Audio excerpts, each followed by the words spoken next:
eu sou o Tiago Rogero. Este é o primeiro episódio do Negra Voz Podcast, o podcast de história negra do Brasil, do jornal O Globo. Aí sempre tem um que vai dizer: História negra do Brasil? A história do Brasil é uma só, nem preta e nem branca. A história do Brasil é mesmo uma só. Em geral, uma que costuma ignorar nosso passado negro e africano, que vai muito além de influências só na gastronomia ou na música, e uma narrativa que costuma invisibilizar os feitos de pessoas negras. Eu sou apaixonada por cinema, né? Hollywood pra mim é o sonho. Esta é Dona Ruth de Souza, nossa grande dama do teatro, da TV e do cinema, que nos deixou em 28 de julho de 2019, aos 98 anos. Essa entrevista, uma das últimas de Dona Ruth, foi gravada em dezembro na casa dela, no Flamengo, na zona sul do Rio de Janeiro.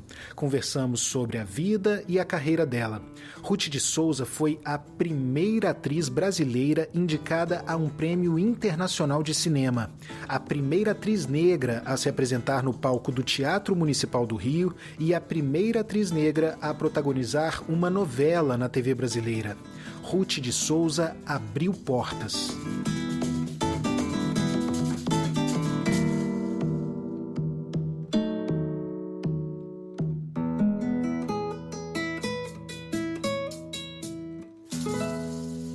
Todo mundo disse que eu fiquei sem jeito até, porque eu lutei para a minha carreira, né? Não pensei se estava abrindo caminho.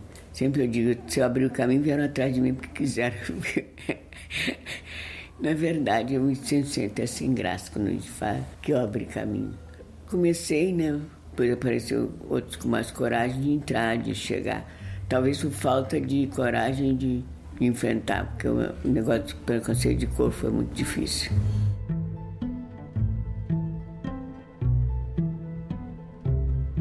Então eu via muitos filmes e sempre dizia, eu quero ser atriz. Todo mundo ria de mim. Imagina, não tem atriz preta. Eu nunca liguei, sabe? Minha mãe disse, não quero você com complexo. Você educação, postura e comportamento, as portas vão abrir para você, não liga não. Sábado ela levava as roupas para as freguesas, né? Eu fui com ela na casa de uma senhora, que ela lavava roupa. Era uma mãe toda orgulhosa. Ela sabe ler. Ela quer ser atriz. A mulher me olhou com a cara, nunca esqueci. Essa menina quer botar o chapéu e não alcança. Engraçado, eu com 9, 10 anos entendi bem que a mulher não era elegante, não. Elegante é uma boa palavra para descrever Dona Ruth de Souza, mas uma palavra só é pouco. Então vamos lá. Ruth de Souza nasceu em 12 de maio de 1921.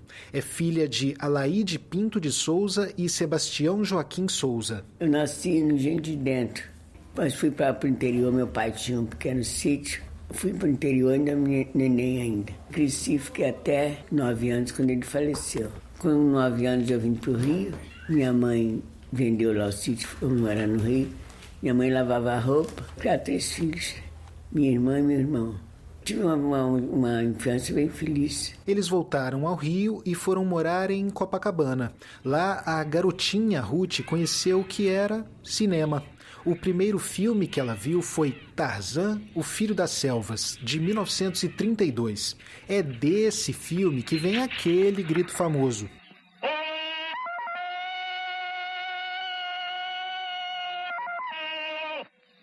Sempre que podia, Dona Alaide levava Ruth, Antônio e Maria para o cinema americano, na Avenida Nossa Senhora de Copacabana. Como a maioria dos cinemas de rua do Brasil, ele não existe mais. Em seu lugar, hoje, há uma academia. Eu me lembro quando eu era menina, nessa época que eu estava indo no colégio, escola pública, tinha um livro de leitura que explicava raças, o índio, o negro e o branco. E tinha as figuras, então o negro tinha a cabeça meio pontuda. Aí eles diziam, o negro não tem o cérebro atrofiado. Comecei a chorar, Dona Anita, minha professora, mudou a leitura, não sei o quê. Mas criança é sempre cruel, né? E você não vai fazer, você tá com a cabeça atrofiada, não sei o quê. Aí o meu desespero é ganhar 10 sempre para provar que não era, que o cérebro atrofiado.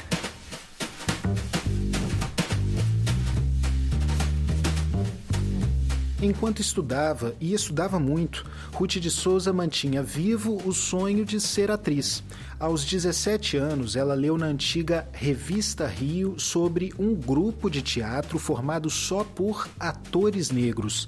Era o Teatro Experimental do Negro, a companhia fundada em 1944 pelo intelectual Abdias do Nascimento, o escritor, dramaturgo e professor universitário.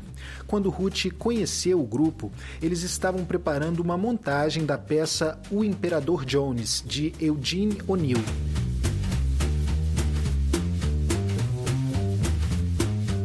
O Teatro Experimental do Negro nasceu por causa de um negro no teatro. Abdias do Nascimento fundou por causa disso. Eu me lembro que eu queria muito. Não tínhamos um teatro onde montar a peça Imperador Jones. Aí disse para o diretor, vamos pedir ao prefeito que empreste teatro. O imponente Teatro Municipal do Rio de Janeiro.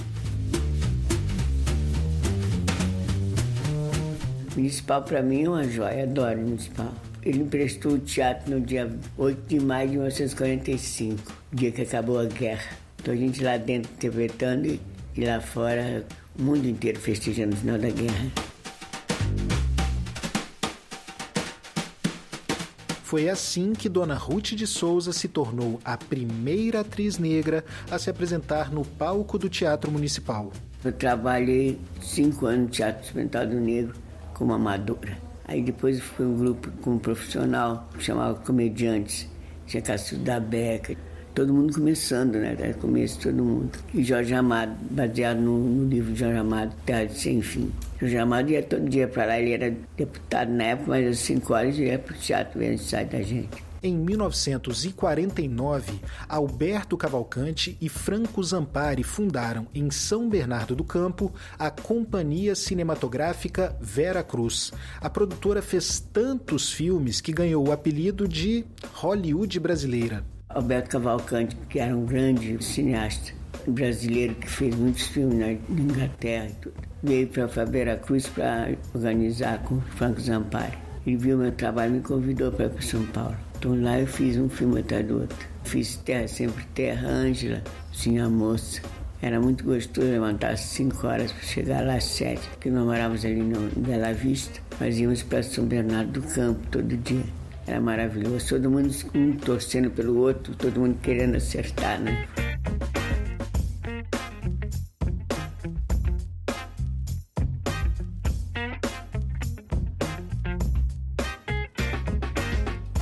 Em 1950, Ruth recebeu uma bolsa de estudos da Fundação Rockefeller e passou 1 ano estudando nos Estados Unidos, em Harvard e na Academia Nacional do Teatro Americano.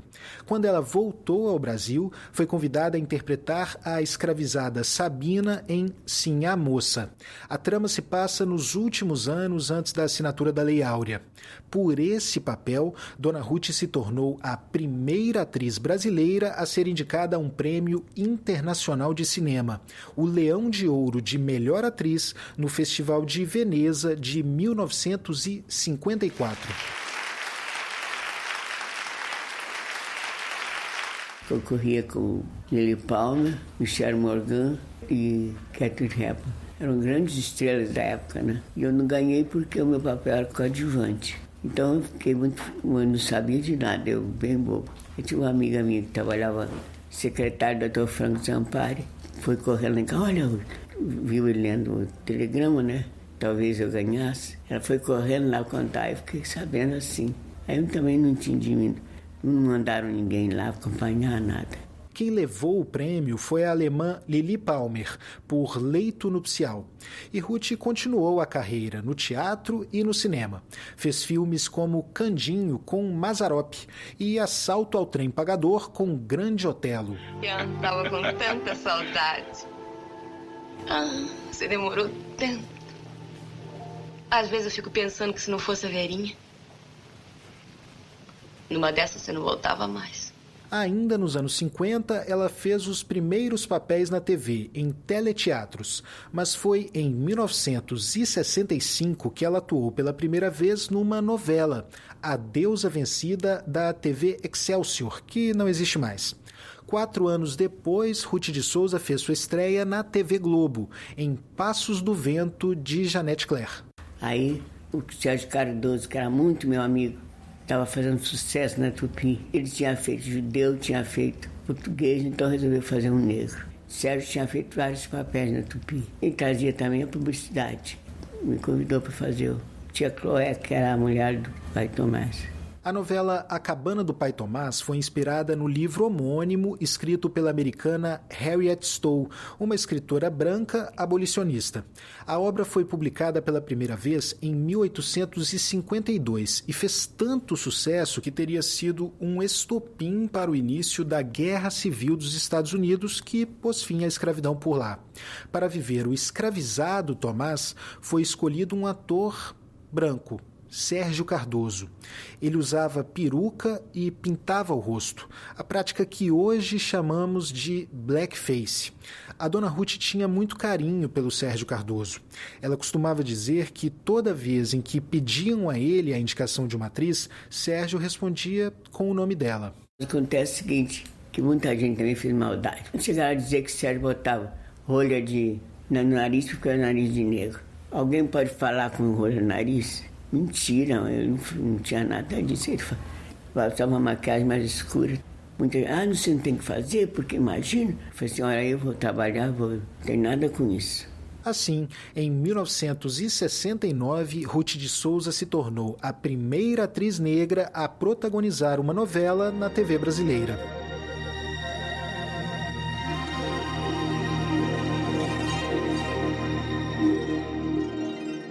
Então eram dois personagens principais, Sérgio Cardoso e Ruth de Souza.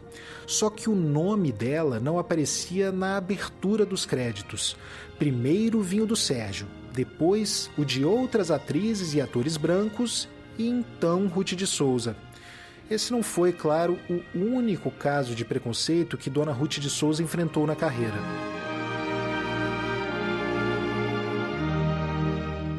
Houve uma novela em que tinha o céu e tinha o inferno. A viagem não. Então o inferno era tudo escuro, não sei o quê. Mas na parte do céu tinha cavalinho branco, tudo branco, tudo branco. Aí eu perguntei pro produtor, escuta, o negro não vai pro céu não, é? Aí chamaram a Léa Garcia, por ser a mortinha lá negra do céu. Ruth de Souza atuou em mais de 30 filmes, 20 peças de teatro, 30 novelas e mais de uma dezena de outros papéis na TV. Teve uma carreira premiada. Ganhou 2 prêmios Saci por Sim a Moça e Fronteiras do Inferno. Foi escolhida a melhor atriz do Festival de Gramado em 2004 por sua atuação em As Filhas do Vento e em 2013 foi homenageada no Grande Prêmio do Cinema Brasileiro pelo conjunto da obra. Sei não, Deus. O Léo tem alguma coisa com ele que ele é diferente das outras pessoas. O quê? Eu não sei dizer com palavras, mas desde pequeno que eu noto isso nele. Ele é estranho, parece que não é desse mundo. Que isso, mãe? Não sei se é o jeito dele olhar pra gente. Não sei se é o jeito dele ser. Por 2 vezes na carreira, Dona Ruth interpretou Carolina Maria de Jesus, a grande escritora brasileira, autora de Quarto de Despejo. A primeira foi no teatro, em 1961. A segunda para a minissérie Caso Verdade, da TV Globo, em 1983. Nessa entrevista, a Dona Ruth me disse que considera esse papel para a minissérie a atuação de que mais se orgulha na carreira. O melhor trabalho que eu acho, meu trabalho, porque eu sempre que eu vejo, Quarto de Despejo, eu me esqueço que sou eu, que realmente está muito bom. Nos últimos meses, mesmo na cadeira de rodas, Dona Ruth era presença constante em peças, musicais e estreias de cinema. Eu vejo todas as peças que tem, preciso sair, não posso ficar dentro de casa o tempo todo. Vou cadeirante, mas vou. Sempre que eu passo uma peça, eu vou ver pessoal muito bacana comigo. Todo mundo queria se tirar selfie, que eu me cansaram.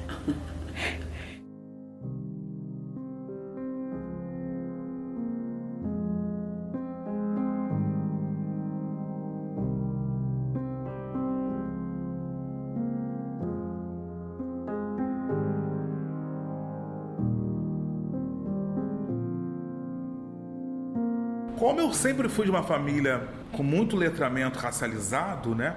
Eu respeito muito Dona Fernanda Montenegro. Mas eu sempre tive minha Chica Xavier, eu sempre tive Dona Ruth, sempre tive mulheres incríveis como referência do teatro. Eu estou no palco por causa de mulheres como ela. Eu sou muito grato a essas pessoas e Dona Ruth de Souza é uma das primeiras dessa lista de gratidão, de reverência.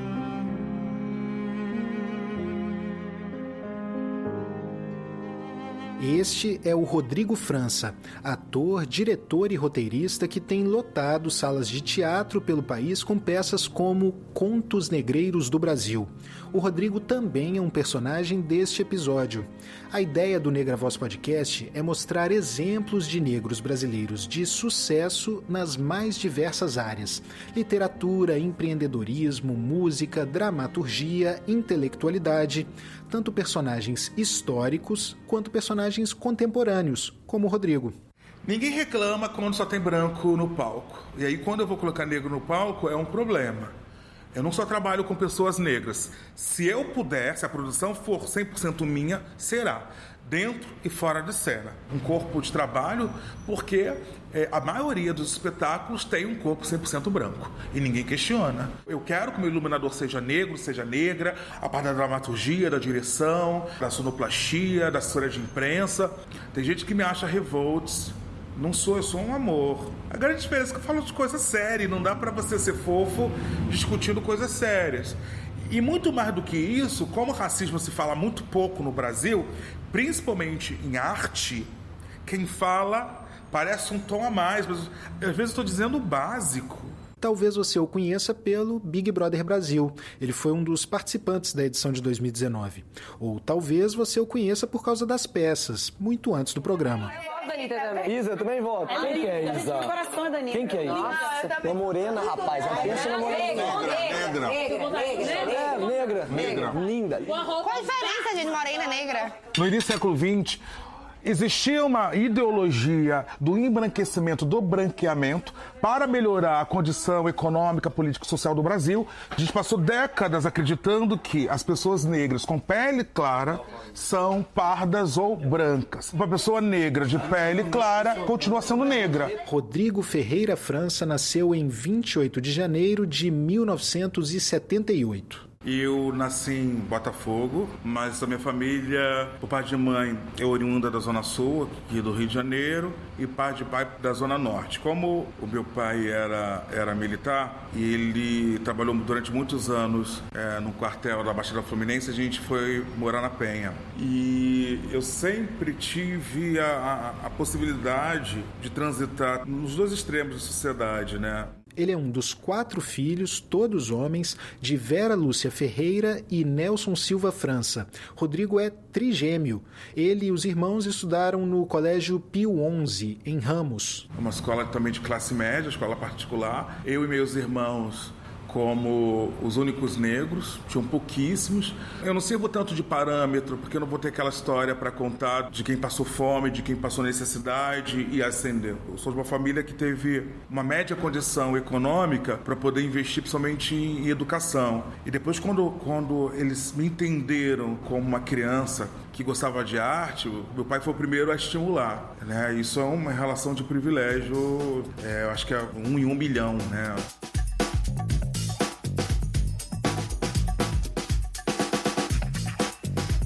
A consciência negra de Rodrigo veio bem cedo. Não posso dizer que fui despertado de uma hora para outra como a maioria, né? Porque tem uma educação brasileira que ratifica o mito da democracia racial e um dia esse jovem ou esse adulto vai sofrer racismo e entende a real configuração. Eu sempre passei por letramento racializado. Desde pequeno, meu pai sempre determinou que não existe meritocracia nesse Brasil. E que se a gente estava naquela escola tendo a melhor educação, a melhor formação, a melhor comida, foi por conta de privilégio. Um privilégio que começou a ser construído com o esforço dos avós, por parte de pai e de mãe. Eram pessoas bastante humildes, mas que, por alguma chave da vida, ascenderam economicamente e que possibilitaram que meus pais tivessem estudo. Bem pequeno, aos 7 anos, Rodrigo começou a tomar aulas no Centro de Arte Maria Tereza Vieira, no centro do Rio.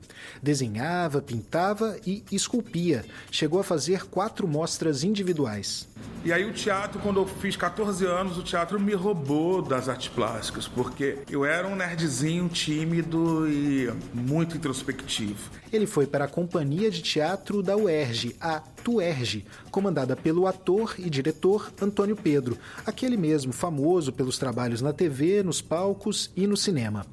Paralelamente ao teatro, Rodrigo continuou com os estudos. Depois da escola, seguiu carreira acadêmica. Formou-se em Ciências Sociais, Filosofia e Normal Superior. Virou professor, inclusive na Polícia Militar do Rio.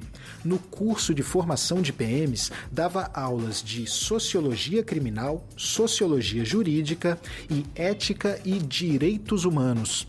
E ele conta que não deixava de fazer militância na sala de aula. Aproveitar que eu estava diante de policiais ou pessoas em formação para serem policiais, e era de consciência, né? De entender essa lógica genocida e que se morre dos dois lados. Ao mesmo tempo que você tem a cada 23 minutos um jovem negro que é assassinado no Brasil, ao mesmo tempo você tem a polícia que mais mata no mundo, segundo a ONU, ao mesmo tempo você tem a polícia que mais morre no Brasil. Trabalhei durante 12 anos praticamente dentro da Polícia Militar como pesquisador e professor, e chegou um momento que não dava mais para mim. Eu não enxergava que eu podia continuar naquele processo de transformação, mas eu fui muito feliz, eu não tenho o que reclamar. A minha relação com meus alunos até hoje se estabelece nas ruas, né?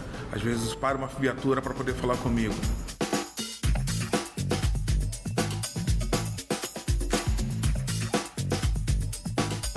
Rodrigo decidiu então focar na carreira artística. Isso em 2014. Eu sempre questionei esse lugar de ser o único negro no rolê. Nós somos 54% da população. É estranho eu ser o único negro dentro de um espetáculo com 5, com 10, com 15. Sempre transitei em espetáculos, eu não me enxergava naqueles espetáculos, como eu não me enxergo em muitos palcos, né? Nem cena, nem fora da cena. Então eu comecei a questionar, e você passou chato. E aí eu entendi que eu só vou ter aquilo que eu realmente desejo se eu fizer. Foi quando eu definitivamente resolvi produzir os meus.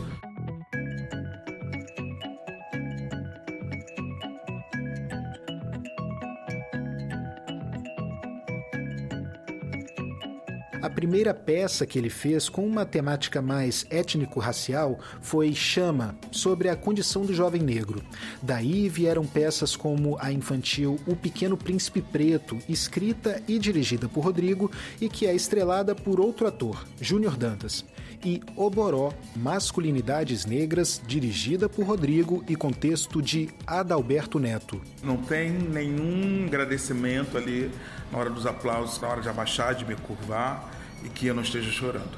Porque é uma luta de séculos, né? Não é uma luta minha. O Pequeno Príncipe Preto, que é um espetáculo para toda a família, ele quebra um estereótipo do homem negro bêbado, raivoso no botequim. Você vê pais, sabe? Homens levando seus filhos. Faz mais do que obrigação? Faz, mas é importante exemplificar que a gente está no alcoolismo como população negra, a gente está. No manicômio, sim, está, porque é uma estrutura racista. Mas não só, sabe? Você vê homens solos, pais solos, levando seus filhos. Quem acompanha o Rodrigo nas redes sociais percebe que ele é um grande adepto e propagador da filosofia Black Money. Você sabe o que é Black Money? O dinheiro preto, vamos lá, nós somos 54% da população brasileira, a maioria. Nós, negros no Brasil, consumimos 1 trilhão e 600 bilhões de reais. Ou seja, a gente consome muito. E aí o Sebrae liberou uma pesquisa que 51% dos empreendedores brasileiros são negros. Na verdade, são negras. A maioria é mulher negra. Só que, devido ao racismo institucional, tem um crédito negado 2 vezes mais do que qualquer empreendedor branco, na mesma condição econômica. A questão é, esse 1 trilhão e 600 bilhões de reais está indo para onde? Está indo para uma empresa que não respeita a minha existência. Então, se esse 1 trilhão e 600 bilhões de reais estivessem indo para a Dona Maria negra que faz a roupa lá no bairro X, ela não precisaria de banco. O Black Money nada mais do que uma filosofia econômica, filosofia no sentido de reflexão e ação, de você consumir a partir dos seus. Os judeus fazem isso. O povo oriental faz isso. E por que quando a gente faz a segregação? No dia que a gente começar a agir dessa maneira, a gente vai ter uma classe média preta em quantidade, e dinheiro é poder. Eu não tenho um discurso neoliberal, mas é preciso falar sobre dinheiro é poder. Isso não significa que vai acabar o racismo, mas vai nos dar uma grande rede de proteção.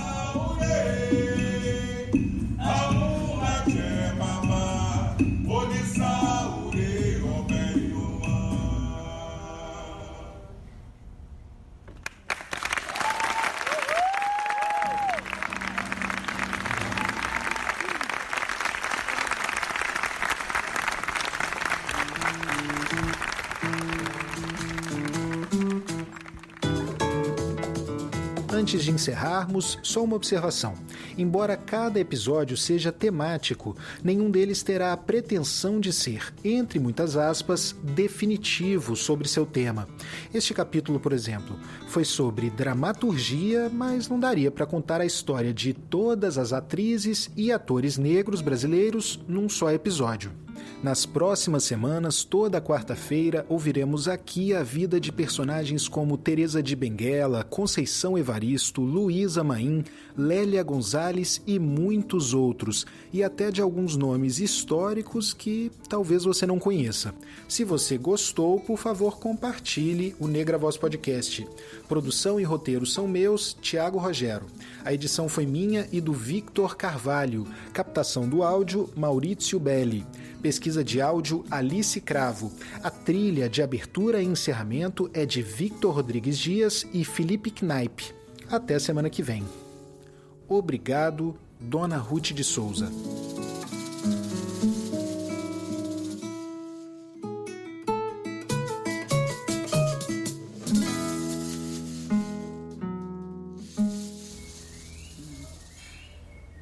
Legal. Ótimo.